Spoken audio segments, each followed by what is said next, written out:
काफी ज्यादा थोड़ा सा एग्जॉस्टेड फील हो रहे होगे आई थिंक, थोड़ा सा तो अपने आप को तरोताजा करने की जरूरत है बेटा। आई am doctor Shadab Mirza from Vedantu Learning Center, Bhilai, and I am career counselor as well as motivational speaker. So right now I am here, मैं आप सबके सामने हूँ। जो भी आपको डाउट्स हो, क्वेरी हो, उस पर अपन डिस्कस करेंगे और इसके पहले अपन कुछ बेहतरीन घमासान बातों पे बात करेंगे कि किस तरीके से हम कॉम्पिटिटिव एग्जाम को फोड़ सकते हैं और एक आम इंसान, एक गांव का बच्चा भी किस तरीके से उस मुकाम तक पहुंच सकता है जहां तक आप सोच भी नहीं सकते, या जहां तक आप जाने की सोच रहे हो उस मुकाम को हम किस तरीके से हासिल करें। तो are you ready guys? Are you ready? Are you ready?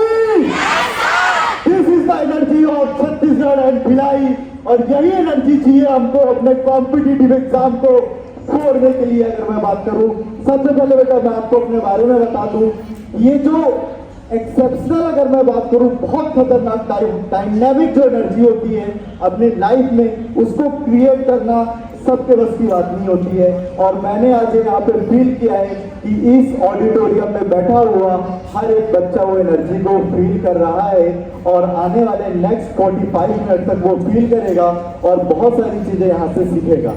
सबसे पहले बेटा अगर मैं बात करूं तो मैं डॉक्टर भी हूं और एज वेल एज टीचर भी हूं। तो ये कैसे पॉसिबल हुआ, इसके बारे में थोड़ी सी अगर मैं बात करूं तो आप लोगों का फोकस चाहूंगा कि सारे जितने भी लोग एकदम अलर्ट होकर बैठे। It is a very interesting journey और एट द एंड इसका आपको रिजल्ट बहुत पॉजिटिव मिलने वाला है। अगर हम बात करें, अलर्ट होकर बैठेंगे बेटा और फोन कोई भी यूज नहीं करेगा। प्लीज डोर क्लोज कर सकते हैं क्या? डोर क्लोज कर दीजिए। सबसे पहले बेटा अगर हम बात करें कि मैं जो हूँ एक नॉर्मल फैमिली से बिलोंग करता हूँ, और जैसे कि आप सब बैठे हुए यहाँ पे, किसी की चाहत होगी डॉक्टर बनने की, किसी की इंजीनियर बनने की, और किसी की चाहत होगी कि मैं यूपीएससी क्रैक करूँ। तो हर किसी की बचपन में चाहत होती है। ये स्टोरी स्टार्ट होती है जब मैं बहुत छोटा सा था, तो मेरी तबीयत बहुत ज़्यादा खराब हुआ करती थी और जो मेरी मदर थी वो बहुत ज़्यादा इसको लेकर परेशान हुआ करती थी। और जब वो मुझे लेके जाया करती थी डॉक्टर के पास, तो उन्हें 1.5 घंटे 2 घंटे वेट करना पड़ता था और डॉक्टर भी अवेलेबल नहीं होते थे इजीली। तो अप्रॉक्स 30 किलोमीटर दूर जाना पड़ता था उनको ट्रैवल करके मेरे को डॉक्टर के पास दिखाने के लिए। शायद ऐसा भी मौका आया एक बार कि हो सकता था कि मैं आज आपके सामने खड़ा ना होता, मेरी जान चली जाती अगर डॉक्टर न मिलते टाइम से। तो इतनी ज्यादा स्ट्रगल फेस करने के बाद मेरे पेरेंट्स ने कभी मुझे डायनेमिक तरीके से कभी बात ही नहीं किया। अगर मैं बात करूं आजकल के पेरेंट्स की, तो ज्यादातर क्या होता है, पेरेंट्स ही डिसाइड कर देते हैं भाई कि मेरा बच्चा क्या बनेगा। पेरेंट डिसाइड करते कि तू आईएएस ऑफिसर बनेगा, पेरेंट डिसाइड करते कि तू यूपीएससी निकालेगा, पेरेंट्स डिसाइड करते कि तेरे को डॉक्टर बनना है, पेरेंट्स डिसाइड करते हैं कि तुमको आईआईटी जाना है। तो ये बहुत इंपॉर्टेंट मैसेज है पेरेंट्स के लिए। पेरेंट्स कितने हैं यहाँ पे? Please raise your hand. भगवान ने हाथ सबको दिए हैं, तो मैं चाहूंगा कि वो हाथ खड़े करें प्लीज प्लीज। तो काफी सारे पेरेंट्स हैं यहाँ पे।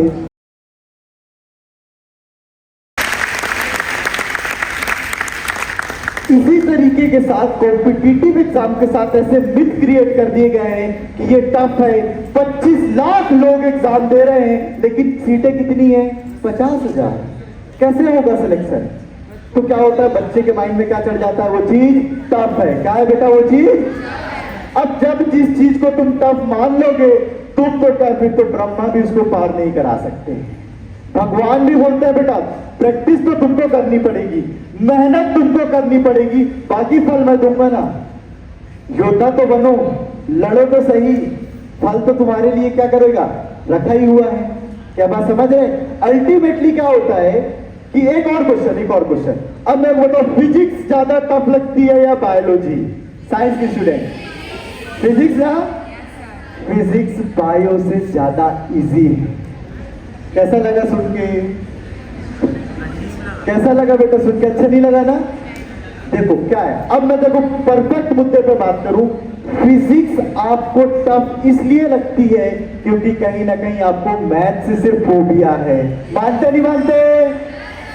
मैथ्स से कहीं ना कहीं फोबिया है तो फिजिक्स पे इंपैक्ट दिखता ही है उसका।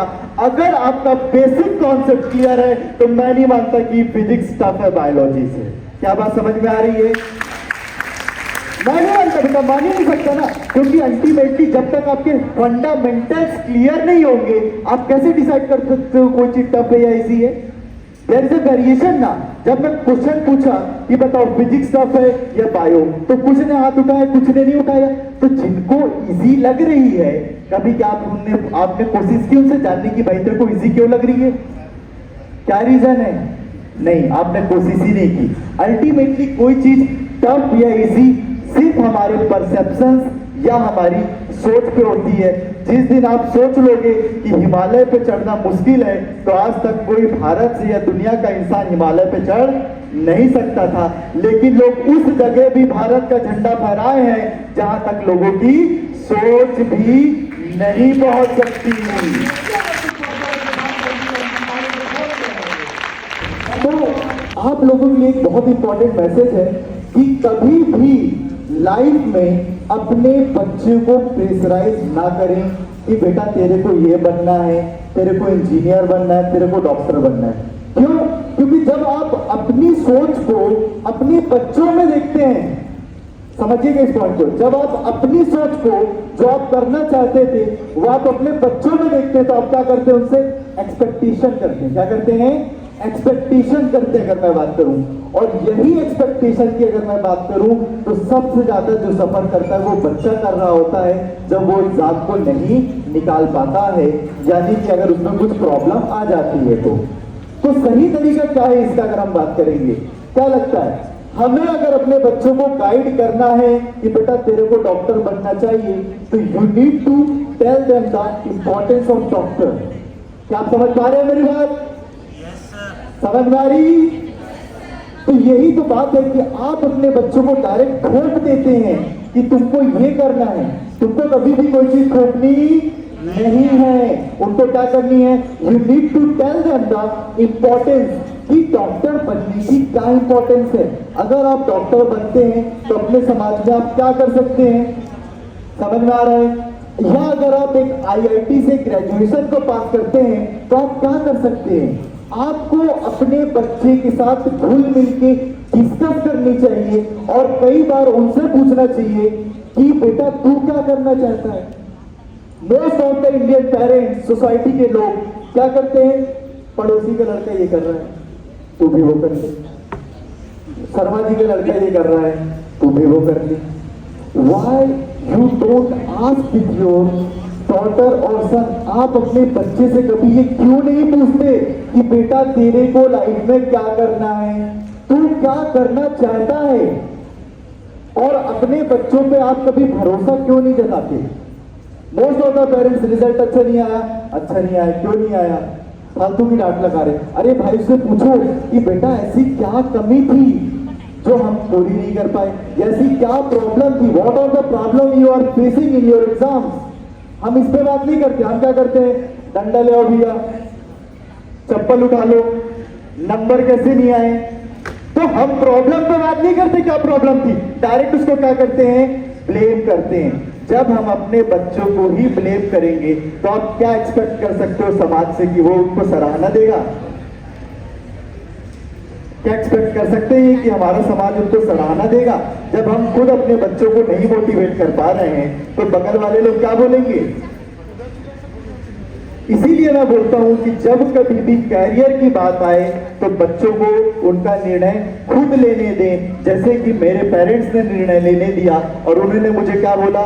तुझे डॉक्टर नहीं बनना है, but they are telling me कि डॉक्टर बनने के क्या क्या फायदे हैं। और उसके बाद मैंने ये करियर अपना खुद चूज किया and all India rank holder हूं मैं यहाँ तक की। और आज आप सबके सामने खड़ा होकर इतनी बातें इसलिए बोल पा रहा हूं कि कहीं ना कहीं मैंने उस चीज को सीवियरिटी के साथ समझा और मैं ये चाहता हूं कि इस सीवियरिटी को हर पेरेंट समझे और समझने के साथ साथ अपने बच्चों को भी मोटिवेट करे और सही रास्ते पे गाइड कर सके। क्या बात समझ में आ रही बेटा? सबसे ज्यादा जो बच्चा प्रॉब्लम फेस करता है छत्तीसगढ़ की मैंने एनालिसिस की है, एक तो यहाँ पे ना बहुत ज्यादा हिंदी मीडियम के बच्चे होते हैं। क्या सही है? क्या सही जा रहा है मामला? और सबसे ज्यादा ना इनको इग्नोर किया जाता है। आप समझे इस बात को? कहीं ना कहीं लोग समझते हैं कि इंग्लिश मीडियम का जो बच्चा होता है वो तो 4 वर्ड इंग्लिश में बोल के हाई फाई हो जाता है। क्लियर है? जबकि ऐसा कुछ भी नहीं है। जो काम हिंदी मीडियम के स्टूडेंट कर सकता है वो काम इंग्लिश मीडियम का भी कर सकता है, और जो काम इंग्लिश मीडियम का स्टूडेंट भी कर सकता है वो काम हिंदी मीडियम के भी स्टूडेंट कर सकते हैं। लेकिन क्या होता है, स्टूडेंट के दिमाग में एक मिथ सेट कर दिया जाता है कि हिंदी मीडियम का जो स्टूडेंट होता है वो क्या होता है, थोड़ा सा इंग्लिश मीडियम वालों के सामने फीका पड़ रहा होता है। अब जब ये बात चल रही होती है तो कहीं ना कहीं क्या होते हैं बेटा, हम प्रेशराइज हो रहे होते हैं, और इस चीज को क्या करते हैं, जो हमारा माइंड सोचता है उसको क्या करते हैं, अपने अंदर उतारते चले जाते हैं, और ये मिथ कुछ दिनों बाद कहीं ना कहीं क्या हो जाता है, सही रेट में कन्वर्ट होने लगता है। क्लियर है बेटा? क्या बात समझ में आ रही है? आ रही है? Very good. तो यही बात तो है जो हमको समझनी है, और इन मिथ को क्या करना है, हमको ब्रेक करना है, और पूरे कॉन्फिडेंस के साथ क्या करना है, हमको अपनी जर्नी स्टार्ट करना है। अच्छा एक बात बताओ मेरे को, नीट किन किन बच्चों को, नीट या आईआईटी का एग्जाम किसको किसको टफ लगता है? Raise your hand. किसको किसको लगता है कि नीट जो है एक टफ एग्जाम है? ईमानदारी के साथ देखो, हाथ तो सबको दिए हैं भगवान ने, तो कंजूसी नहीं करना है। किसको किसको लगता है it is a toughest exam? किसको किसको लगता है यूपीएससी टफ है? किसको किसको लगता है सारे कॉम्पिटिटिव एग्जाम कहीं ना कहीं टफ है? किसको किसको लगता है बेटा ऐसा? किसको किसको लगता है इजी है? किसको किसको लगता है चुटकी बजाते निकाल लेंगे? अगर मैं बात करूं तो ऐसे सिर्फ एक दो ही लोग होते हैं जिनको लग रहा है कि इजी है। अगर मैं बात करूं नीट, AIPMT जो होता था, अगर हम बात करें, या JEE advance, JEE mains, UPSC, tough exam नहीं है, तो आपको कैसा लगेगा सुन के? क्या बात हजम हो रही है? हो रही क्या? नहीं हो रही ना? क्यों नहीं हो रही? अब इस बात पे फोकस करेंगे। क्यों? देखो, दिस इज अ टोटल, अगर मैं बात करूं, रिफ्लेक्स ऑफ आवर माइंड। क्योंकि आसपास के लोगों से हमने क्या सीखा है कि जब कोई चीज क्या होती है, टफ। क्या होती है? अच्छा मैं बोलता हूं, पहाड़ में चढ़ना टफ है या आसान है? टफ है। अरे क्यों टफ लगता है? क्योंकि तुमने लोगों से सुना है। कभी चढ़े क्या? पहला कदम तो बढ़ाओ, मंजिल अपने आप मिल जाती है। प्रैक्टिकल बात करते हैं थोड़ी सी। हम सब यहाँ पे ज्यादातर जो बच्चे हैं 10th और 12th के हैं। क्लियर है? और कहीं ना कहीं वो अपने कैरियर को लेकर फोकस्ड होंगे। ठीक है?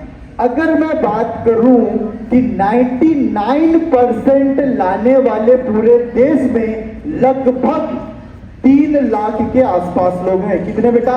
99%। बोलेंगे एक बार, कितने परसेंट? 99%। लाने वाले कितने लोग? 3 लाख। नीट में सीटें कितनी? 50,000। अगर 99% वाला भी बैठना चाहे ना, तो 2.5 लाख बच्चा वो है जो कॉम्पिटिटिव में डॉक्टर नहीं बन सकता। क्या बात समझ में आ रही है? तो लेकिन जब हम मेडिकल कॉलेज का डेटा उठा के देखते हैं तो what happens in medical college? एक मेडिकल कॉलेज में 60% वाला बच्चा भी है, 75% वाला भी है, 80% वाला भी है, 85% वाला भी है।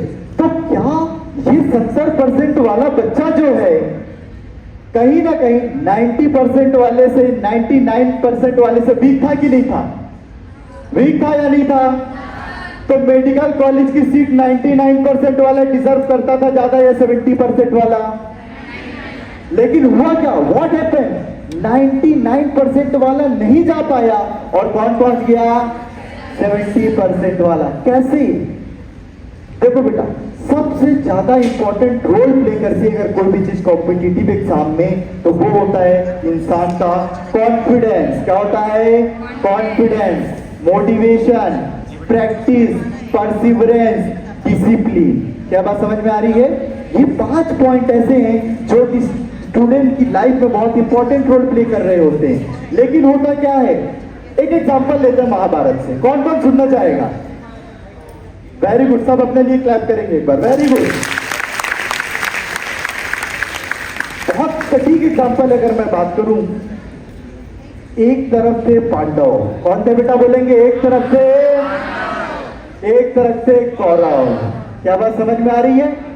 दुर्योधन बहुत ज्यादा बुरा इंसान नहीं था, दुर्योधन बहुत ज्यादा बुरा इंसान नहीं था, लेकिन उसको गाइड करने वाला एक इंसान था जिसका नाम था मामा शकुनी। कौन था बेटा? मामा शकुनी। और वहीं आप दूसरी तरफ देखो, पांडवों की तरफ उनको गाइड करने के लिए कौन थे? श्री कृष्ण। श्री कृष्ण थे बेटा, भगवान स्वयं उस तरफ थे। क्या आप इस बात को समझ पा रहे हैं? सिक्योरिटी यहाँ पे गाइडेंस ऑफ इंपॉर्टेंस, अभी आपको इंपॉर्टेंस समझ में आएगी। एक इंसान को ड्राइव करने वाला मामा शकुनी था जिसने पूरी कौरवों को बर्बाद कर दिया सिर्फ इससे एक गलत सलाह से। और वहीं पे अगर मैं बात करूं श्री कृष्ण ने, अगर मैं बात करूं श्री कृष्ण ना होते महाभारत के युद्ध में तो मैं नहीं मानता पांडवों की जीत पक्की थी। क्या बात समझ में आ रही है? वो जीते ही क्यों? क्योंकि उनके लाइफ में एक ऐसा इंसान था जो हर टाइम पे उनको मोटिवेट कर रहा था, सही राह दिखा रहा था। यहां तक कि जब अर्जुन अपने रास्ते से भटक जाते हैं तो श्री कृष्ण बोलते हैं, हे पार्थ तुम्हारा कर्तव्य है युद्ध लड़ना, तुम युद्ध लड़ो, परिणाम पे फोकस मत करो। तो होता क्या है, ये 99% लाने वाली स्टूडेंट्स आर ब्रिलियंट, लेकिन उनके पास कोई ऐसा इंसान नहीं होता है जो उनको क्या कर सके बेटा? गाइड कर सके, बता सके कॉम्पिटिटिव एग्जाम कैसे क्रैक करते हैं, किस तरीके से क्वेश्चन सॉल्व कर सकते हैं। क्योंकि क्वेश्चन तो हर कोई सॉल्व कर सकता है, किसी को टाइम लगता है 5 मिनट और किसी को लगता है 30 सेकेंड। तो यहाँ पे जीतेंगे दोनों नहीं, 30 सेकेंड वाले जीतेंगे। वो सिखाएगा कौन आपको? कौन सिखाएगा? एक वो इंसान जिसने कभी वो कॉम्पिटिटिव एग्जाम को खुद फोड़ा हो, या अगर मैं बात करूं जिसने कभी इस चीज की फील ली हो। जो इंसान खुद युद्ध नहीं लड़ सकता वो आपको युद्ध लड़ना भी नहीं सिखा सकता। जो इंसान कभी खुद कॉम्पिटिटिव नहीं फोड़ सकता, मैं नहीं मानता वो तुमको सही तरीके से कॉम्पिटिटिव एग्जाम कैसे फोड़ सकते हैं, वो नहीं सिखा सकता। और इसी चीज के लिए इतना बड़ा अगर मैं बात करूं आपके लिए इवेंट रखा गया फ्री ऑफ कॉस्ट। क्यों? ताकि वेदांतु लर्निंग सेंटर भिलाई में जो है वो आपको एक सही राह दिखा सके। जिस तरीके से श्री कृष्ण ने महाभारत में रोल निभाया था, उसी तरफ से अगर मैं बात करूं वेदांतु लर्निंग सेंटर जो है आप सभी को एक प्रॉपर गाइडेंस, फ्री काउंसलिंग के लिए यहाँ पे आया है, ताकि यहाँ बैठा हुआ एक एक बच्चा अपना ड्रीम को फुलफिल कर सके। ऐसा नहीं कि वो सपना देख रहा और वो पूरा ना हो सके। क्योंकि मैं ये बात जानता हूँ, भारत में 80% लोगों के पास ये हिम्मत तो होती है कर गुजरने की, लेकिन उनके पास कोई होता नहीं है।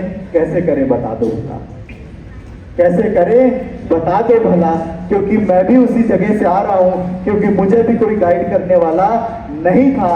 और जो मेरा सवाल था, I am doctor, why I am teaching और why I join the teaching field, और मैं क्यों टीच कर रहा हूं, सिर्फ इसी वजह से जितनी परेशानी मुझे अपनी लाइफ में हुई, अपने करियर को आगे बढ़ाने के लिए, डॉक्टर बनने के लिए, मैं नहीं चाहता कि यहाँ बैठा हुआ कोई भी स्टूडेंट इतनी परेशानी से जाए। अगर मेरा थोड़ा टाइम देने की वजह से, अगर गाइडलाइन देने की वजह से कोई बच्चे का करियर सेट हो जाता है, तो मैं नहीं मानता दुनिया में इससे महान कोई काम हो सकता है। मैं नहीं मानता।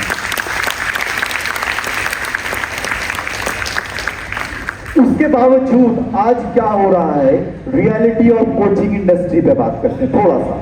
क्या करें बात? क्या सुनना चाहेंगे बेटा? What happen in coaching industry? Clear है? सपोज अगर मैं बात करूं, आज की जो कोचिंग है किसको पढ़ा रही हैं? दे आर वर्किंग ऑन सिर्फ टॉपर। किस पे काम कर रही? टॉपर।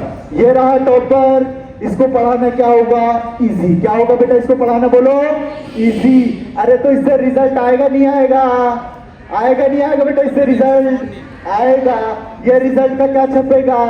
बोर्ड छपेगा। बोर्ड देख के और लोग आएंगे और बिजनेस चल जाएगा। क्या बात समझ में आ रही है?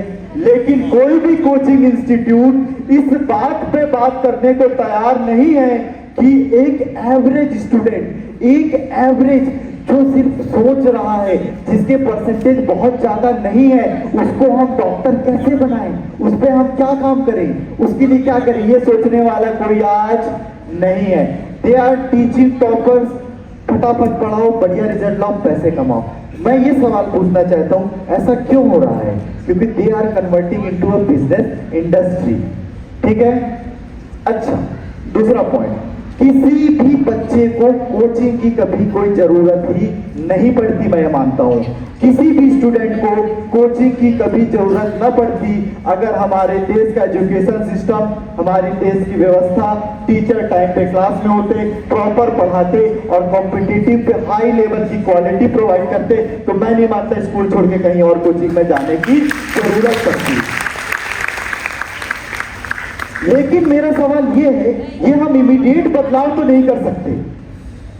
हम इमीडिएट बदलाव तो नहीं कर सकते सरकार के साथ कि तुम कोचिंग बंद कराओ या स्कूल को और लेवल तक आगे बढ़ाओ, क्योंकि ये आग्रह तो कई सालों से चल रहा है। क्योंकि जब हम खुद मुद्दे से भटक जाएंगे तो हम अपनी गवर्नमेंट से क्या एक्सपेक्ट करेंगे? क्या आप समझ रहे हो? हम खुद मुद्दे से भटक जाएंगे तो हम अपनी गवर्नमेंट से क्या एक्सपेक्ट करेंगे? उनका काम है काम करना, लेकिन हमको किसी को ब्लेम नहीं देना चाहिए लाइफ में कि मेरे इस कारण से सिलेक्शन नहीं हुआ, उस कारण से नहीं हुआ। क्योंकि यदि आपके माइंड में आपका टारगेट सुनिश्चित है तो आपको आपकी मंजिल तक पहुंचने से कोई रोक नहीं सकता है। उसके बाद भी अगर आप देख रहे होंगे आज की जनरेशन में इतना ज्यादा कंपटीशन है, तो मैं चाहूंगा बेटा 2 स्टूडेंट स्टेज पे आ जाए प्लीज। 2 स्टूडेंट, कोई भी आ जाए बेटा, प्लीज प्लीज 2 स्टूडेंट, कोई भी 2 स्टूडेंट आ जाए। सर वो रिबन चाहिए था, रिबन आ जाओ बेटा, तो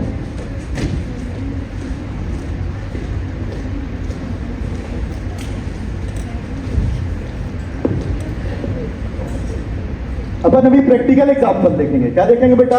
प्रैक्टिकल देखना है, लाइव एग्जांपल। अपन लाइव एग्जांपल देखेंगे और इस बात को प्रूव करेंगे कि आज एजुकेशन इंडस्ट्री में क्या हो रहा है और हम इसको किस तरीके से कॉम्पीट करके बीट कर सकते हैं।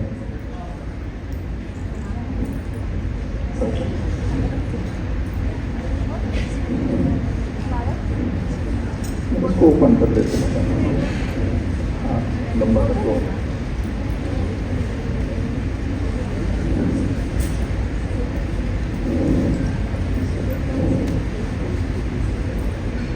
बस बस बस, एक हाथ में कॉल बुला लो आप, बस बस उसको मत ओपन, उसको बस, ठीक है ठीक है।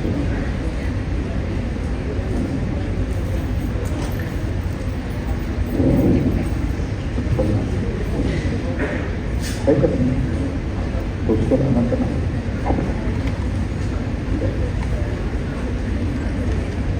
तो हम बात कर रहे थे कहां पे बेटा? कोचिंग इंडस्ट्रीज की रियलिटी पे।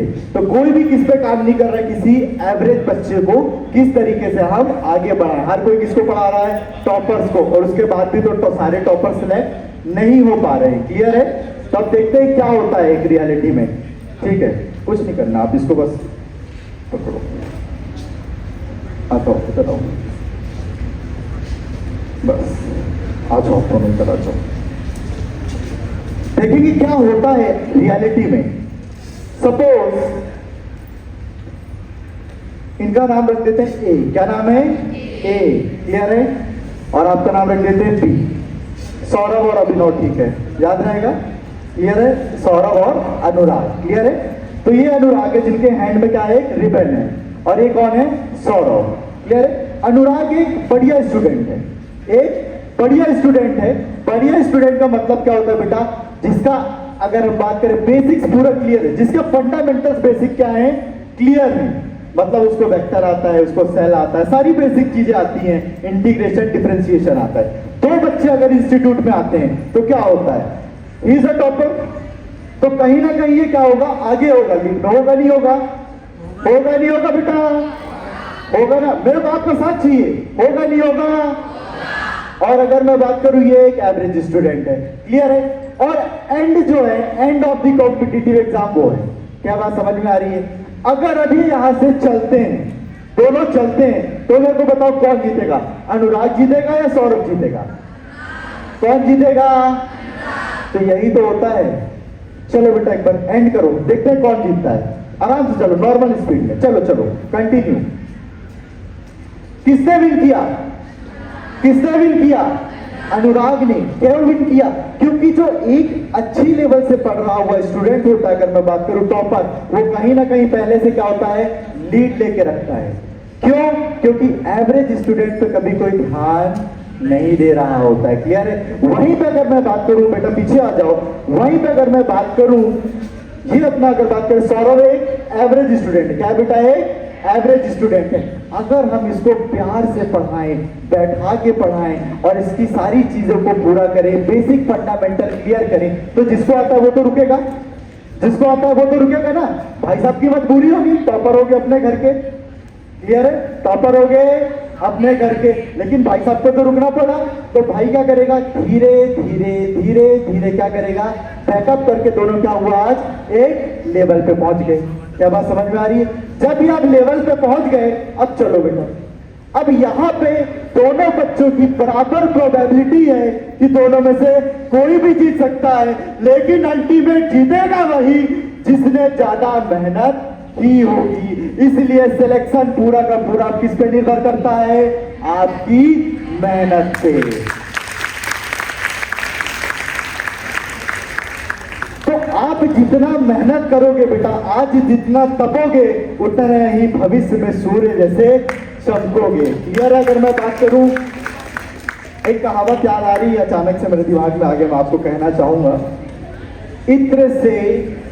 इत्र से कपड़े महकाना कोई बड़ी बात नहीं है। इत्र से कपड़े महकाना कोई बड़ी बात नहीं है, मजा तो तब है जब आपके किरदार से खुशबू आए। और ये जो आपका किरदार है, ये आज आपकी मेहनत से डिसाइड होगा कि आप आगे जाके क्या बनने वाले हैं, क्या करने वाले हैं। और मानो नहीं मानो बेटा, आपके पेरेंट्स से आपको कुछ नहीं चाहिए। कितने पेरेंट्स हैं यहाँ पे? एक बार फिर से हाथ उठाइए, कितने पेरेंट्स हैं? मैं ये मानता हूं, आप बोलना सही है कि नहीं, जितने भी पेरेंट्स हैं ना, यहाँ अपने बच्चों से उन्हें कुछ नहीं चाहिए, ना पैसा, ना धन, ना दौलत, ना गाड़ी। ये सिर्फ आपको इसलिए बोल रहे होते हैं ताकि आप अपने जीवन में सफल हो जाओ, और ये पेरेंट्स के लिए उतना ही काफी है। क्या बात समझ रहे हैं बेटा? पेरेंट्स कभी भी आपका गलत नहीं चाहते, और यही उम्र है बेटा आपको क्या करने की, एक सही डिसीजन लेने की, और आगे चल के क्या करने की, अपना कैरियर बनाने की। क्लियर है? तो यही सब चीजों को लेके अगर मैं बात करूं, वेदांतु लर्निंग सेंटर जो है आपके भिलाई में आया है, ताकि हम हर बच्चों को क्या कर सके, गाइड कर सकें। और यहाँ पे जो भी स्टूडेंट हैं या जो नहीं आए हैं, अपने पेरेंट्स के साथ फॉर अ वीक, एक हफ्ते के लिए आप वेदांतु लर्निंग सेंटर में विजिट कर सकते हैं for free of cost career counselling, कि लाइफ में क्या करें, क्या ना करें, किस तरीके से आगे बढ़े। और इसके बाद बेटा अगर किसी को कोई डाउट है तो आप बेटा प्लीज क्वेश्चन पूछ सकते हैं। किसी को भी डाउट है तो अगर मैं बात करूं 10 मिनट्स का क्वेश्चन आंसर राउंड है, जिसको जो डाउट है अपने कैरियर से रिलेटेड पूछ सकता है। मैं ये मान रहा हूं, अगर आज आप इस डोर से अंदर आके बैठे हो तो यहाँ आपका आना व्यर्थ होना चाहिए, और यहाँ से आज आप कुछ सीख के जाओ। क्लियर है बेटा? एक बार सब कोई अपने लिए क्लैप बनाएंगे। Thank you so much.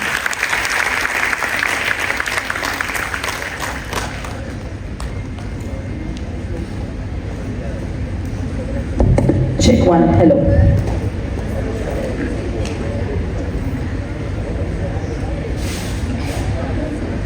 Should I take it?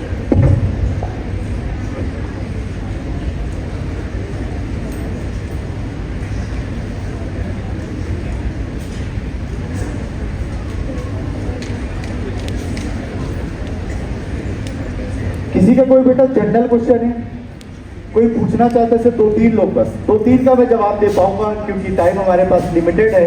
और बाकी अगर आपको कुछ भी क्वेरी होती है तो आप वेदांतु लर्निंग सेंटर को ज्वाइन कर सकते हैं, किसी भी कैरियर रिलेटेड अगर आपको बात करनी है। किसी को भी कुछ पूछना है बेटा? Raise your hand, just raise your hand. हाँ बेटा प्लीज।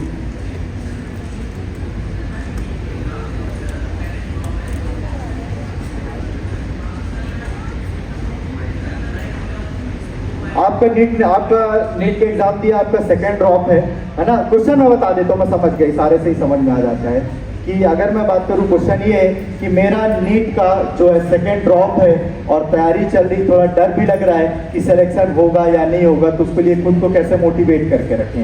क्लियर है? तो देखो, पहली बात, सबसे पहली बात, सबसे बेस्ट एग्जाम्पल है बेटा, अगर मैं बात करूं विराट कोहली।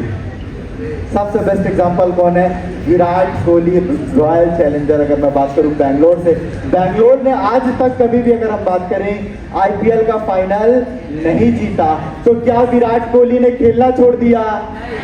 क्या छोड़ दिया? क्या खेलना? विराट कोहली एक स्पोर्ट्समैन है, उसका कर्तव्य है खेलना। तुम एक स्टूडेंट हो, तुम्हारा कर्तव्य है पढ़ना और एग्जाम को फोड़ना। और डेफिनेटली अगर तुम पढ़ते हो तो एग्जाम 2025 में फोड़ के रहोगे। Thank you so much. और भी क्वेरीज होती है तो बेटा अपन विनाटू लर्निंग सेंटर में आई एम अवेलेबल, और आप वहाँ पे बिल्कुल विजिट करें। फ्री कैरियर काउंसलिंग है और जो भी आप डिस्कस करना चाहें वहाँ पे कर सकते हैं। Thank you so much.